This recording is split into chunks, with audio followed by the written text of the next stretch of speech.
People are getting more curious about how to use the concepts of minimalism to simplify their lives so that they can have more time, energy, and attention towards things they truly care about.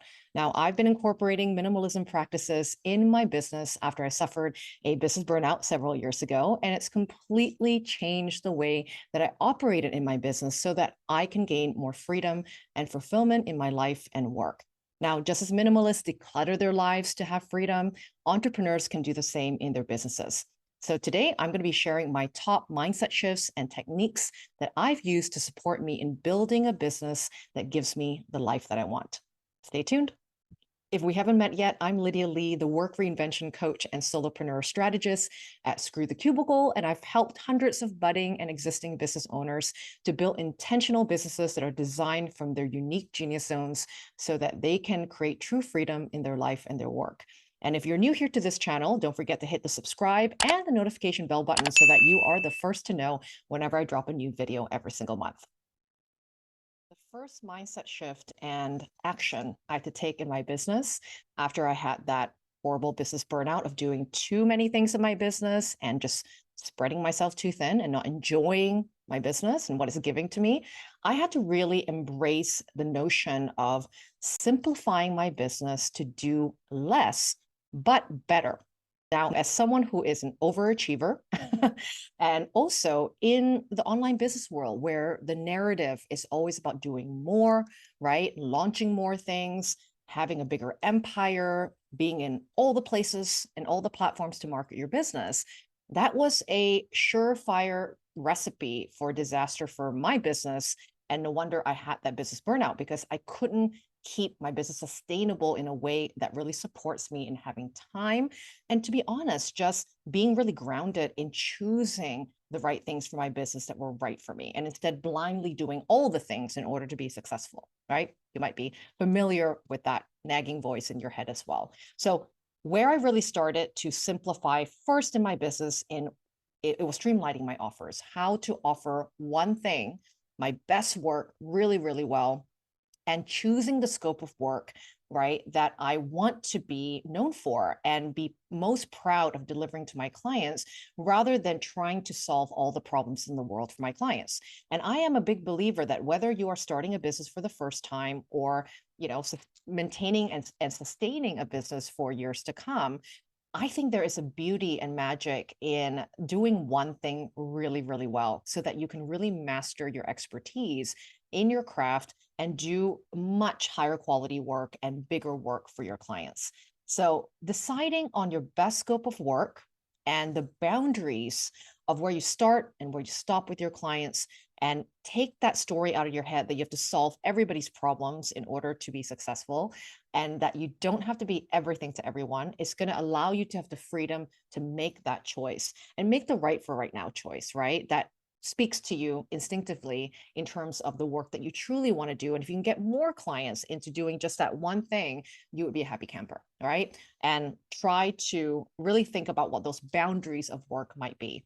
So when I started to understand that, looking at my history, looking at where clients really received my best transformation of my work, it really allowed me to streamline all the things I knew how to do, right, into one master framework that I sell in different formats or versions in working with me. So even though I do one thing, right, there are ways that people can work with me in this master framework, in this one roadmap that allows them to get help from me in ways and in budgets, in duration, in formats that will work well for their life as well. But I am doing literally the same thing in all the different formats, and there's not that many formats to choose from because I don't want my clients to have the paradox of choice either when it comes to working with me, right? So if you haven't identified what your master framework might be, what are those scope of work boundaries that you might be thinking about? You might want to think about what is that framework? What's the real journey you want to take your clients on? And maybe even start with one of the videos that I filmed previously called How to Create Your First Coaching Package. I'll put it up in the cards above as well for you to take a look at that video, where it's going to help you to understand what I mean by a framework. How do we sell a system and sell a roadmap to success for our clients versus selling hourly? Okay.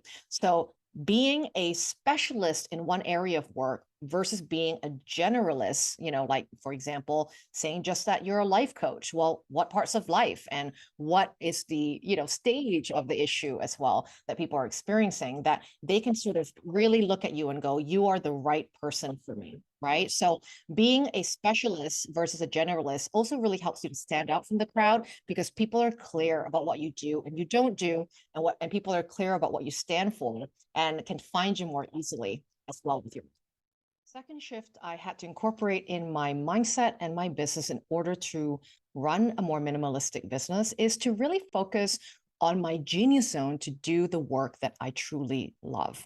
Now, as an entrepreneur, it is very common to start being everything, right, in the business. So you're the person conducting and hosting the service. You're the one selling the service, right? You're the HR person, you're the finance person, right? And I think that is a very natural transition, right? To getting to know different parts of your business so that you can identify which area of your business you're best where you should be, actually, where your strengths are being utilized the most, right? And when I really looked at all the activities that I spend my time doing in my business, there were certain things in my business, even though it's really important to spend time doing them, I may not be the right person, right, to do that job properly, and or it drained me so badly that when it came time to do the things I was supposed to be doing or are better at, I didn't have the energy or the inspiration to do it, because these other non-aligned activities with my personality type and strengths were the things I focused on, right, in the day-to-day basis. So start by creating what is the job that you want, the job role, or even the description of this role of what you want to create for yourself. If you could create an ideal job in your business, what would you be responsible for? What would you want to do? That's the most natural way of you to show up for your business. It's no skin off your back. You enjoy that activity, right? And it's something that you want to keep for yourself, right? So where should your strengths be used the most in your business when you look at all the different areas of your business? Now you're thinking, well, what about the rest of the other things? What should I do with all the other things I don't enjoy doing? Well, I think there is power in curating a team of talented people and a team of experts to support you in doing the things that you're not good at. Now, you may not be doing that right away as you budget in the beginning of time for your business, but working towards that, even mapping out what are the things that you dream to outsource when you have more money and more income in your business, that will help you to really position yourself in a more powerful place in your business, right? So even, thinking about part-time people or a project basis contractor, right, that can support you in some of the things that are not your strengths, not in your superpower wheel, not in your genius zone, and getting that stuff ready, for the people that can support you, so that when the time is right, all of that can be easily transitioned to getting a team of people that can help you. Now, I don't have a full-time team in my business to run my solopreneurship model, right? I like my lifestyle freedom. I don't like having meetings, right? But what I do is hire people that are a lot smarter than me in the areas of expertise they're great at, and give them the role, let them do a project. I don't pay them full time, but I pay them by project. And that has been a beautiful way for me to continue to work with people and collaborate with people without having to be a manager and train and, do all the meetings that I don't like to do. The third thing is knowing where your time is spent and how you want to spend it when it comes to marketing. Marketing is one of the biggest topics of and drains of a lot of people's businesses, where they feel like that activity of marketing and selling really isn't in their personality types. I work with a lot of introverts, for example, in my work. And that's the one big complaint they have. So I just want to do my job and not have to market and learn about the new marketing tactics every single time. So I want you to first redefine marketing as a place that educate people and plant seeds and warm people up to the work that you do. And marketing doesn't have to be things you don't understand, like ads or SEO or any of the technical things that can sometimes bog you down from actually doing more authentic human relational marketing, that's more, giving and generous and educating and giving people a sneak peek about what your paid product looks like, right? So choosing just one or two avenues or platforms or vehicles that allow me to do what I do best, and also really easy based on my personality type to show up and do that thing to share, I needed to pick one or two things. So one of them is to what you're watching at the moment, my YouTube channel. Super easy for me to film videos because I'm a talker. Now, if you've got me to write blogs all day, might be a little tougher for me. So I'm not going to choose that as my primary vehicle for marketing, right? So right now, to run my minimalist business, I choose two main platforms, YouTube and my own email newsletter, right? These are the two ways that I communicate with my audience, cultivate and nurture them every single month, and produce content in a format that really works easily for me, right? Rather than trying to do a technique that I'm not called or designed to do, right? So if you are interested in learning alternative ways to market as well, I've got a great video that you might want to watch. I'll put it on the link above in the cards about, can I market my business without social media? That's also a big question people have. And I share some different techniques there about, if you don't want to be on social media, here are alternative ways to still share your work, still build an audience, and be successful in your business. Now, I want to take a quick little pause just to check in with you for a minute, and so that you can comment underneath this video. If you were to create an ideal role, right, or choose activities that you focus your time and energy on in your business, what would that include? And what areas of your business can you imagine outsourcing to other people so that you can focus your time on things that you truly enjoy in your business? Comment below and let me know. Now, the next part is an important piece of aligning myself to build the business I truly want with a much more minimalistic and focused approach towards my own success. And that is being really clear about what success means to me. What is my version of success that may not look like other coaching practices out there, or even the way people are living their lives, right? I live a pretty unconventional life. What needs to be included in the way that I work to support me in having the life that I want? And most importantly, how do I truly want to work, right? That is in the hours I want to work every week, who I want to work with, how I want to give my time away in the model of business that I'm choosing. And does all of this work, this structure, this format, this model really work in giving me the lifestyle choices that I really want, right? So choosing things like being a company of one, right? Being a boutique business versus a big empire, right? For me, that has multiple staff and departments and multiple things to sell. That didn't really jive with the way that I really truly wanted to experience my business. Partly because I noticed in my regular personal life, I was quite a minimalist. I was quite someone that is very mindful and conscious about what I allow in my life. And I also really benefited from having time, right? Having more time in my hands. That's my currency of knowing that I'm truly free, knowing that I can pay for my life and also have the asset of time on my side.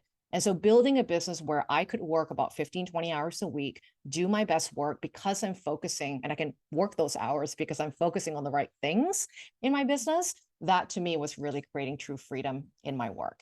But it's also important, and it's a tough question to ask at times, is what's truly enough for me? What's truly enough money in my business? What's truly enough in my life? What's enough time? What do I want to, what do I want to experience that's enough for right now in my business?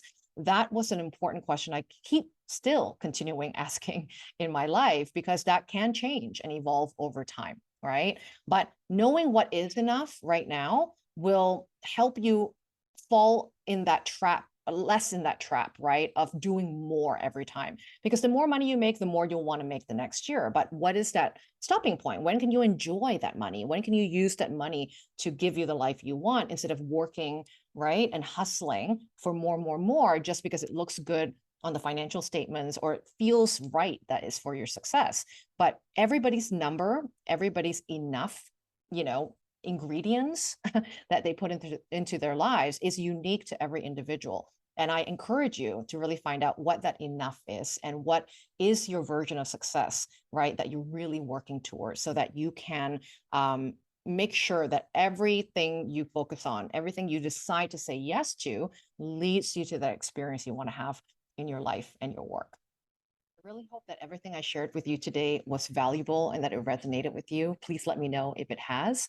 And if you like this video, do give it a like so that more people will be introduced to this concept of how to apply minimalism to running a meaningful business. And it can impact more people's lives if you do that as well. And of course, subscribe if you want to be the first to know for all the videos that I release every single month. And that's usually bi-weekly or so, sometimes more. And you'll be the first to know if you are a subscriber to this channel, and share it to someone specific that you know right now that needs to hear this message today, that you know it would be a powerful shift for them as well to really be hearing this video today. So thank you very much for joining me.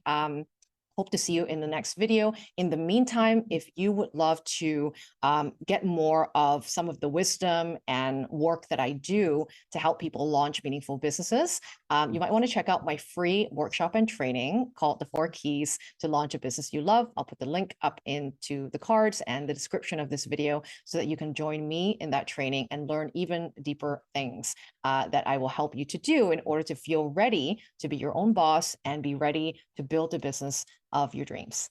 See you in the next video. Bye.